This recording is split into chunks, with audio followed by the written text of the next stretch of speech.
பலியை அல்ல, இரக்கத்தை அப்படிங்கிறாரு. ஆனா அது அடுத்த விஷயம் தகன பலி எனப்பட்டது மிக மிக முக்கியங்க. அன்றைக்கு ஆபிரகாமின் இடத்துல கூட உன் குமாரனாகிய ஈசாக்கை தகன பலி செலுத்து அப்படின்னார்.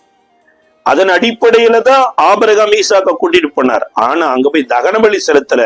இந்த உலகத்துல இயேசு எப்படி வரப்போகிறார், இயேசுனுடைய வருகையில ஈசாக்குகள் எப்படி எழும்ப போறாங்க, ஈசாக்குகளா இனி உலகத்துல எப்படி என்னுடைய பிள்ளைகள் வாழ போறாங்க என்பதற்கு அடையாளமா மனித நடமாட்டமே இல்லாத மோரியா மலைக்கு கூட்டிட்டு போய் மிருக நடமாட்டமே இல்லாத இடத்துல பிள்ளைய பலி செலுத்த வச்சு அந்த பிள்ளையினுடைய ஸ்தானத்துல ஒரு ஆட்டுக்குட்டியை கொண்டு வந்து அந்த பலிபீடத்துல இருந்து பிள்ளைய விடுதலையாக்கி இப்ப இந்த பிள்ளை அந்த ஆட்டினால உயிர் வாழ்கிறான் என்பதற்கு அடையாளமாக தேவனை அறிகிற அறிவை தேவன் நமக்குள்ள வைத்திருக்கிறார் பாருங்க. அதை விரும்புகிறாராமா.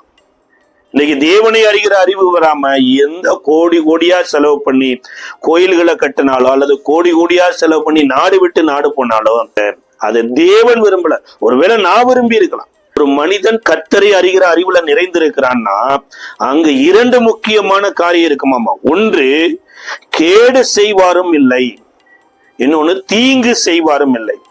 இன்றைய காலகட்டத்துல எந்த புண்ணிய ஸ்தலங்கள்னு கட்டப்பட்ட மனுஷன் கட்டப்பட்டு இருக்கிற ஊர்களுக்கு போய் பாருங்க.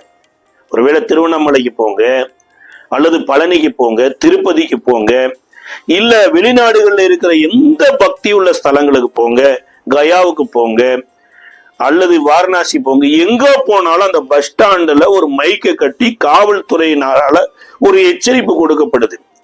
திருடர்கள் கண்ணமிட்டு கொண்டிருக்கிறார்கள், எச்சரிக்கையாயிருங்கள், உங்கள் பிள்ளைகளை பத்திரமா பார்த்துக் கொள்ளுங்கள், உங்கள் பைகளை பத்திரமா பார்த்துக் கொள்ளுங்கள், உங்களுடைய நகைகள் பொருட்களை பத்திரமாக பார்த்துக் கொள்ளுங்கள். சார், இது எங்க? புண்ணிய ஸ்தலங்களில. ஒருவேளை எருசலேம்ல கூட அப்படி இருக்கலாம்.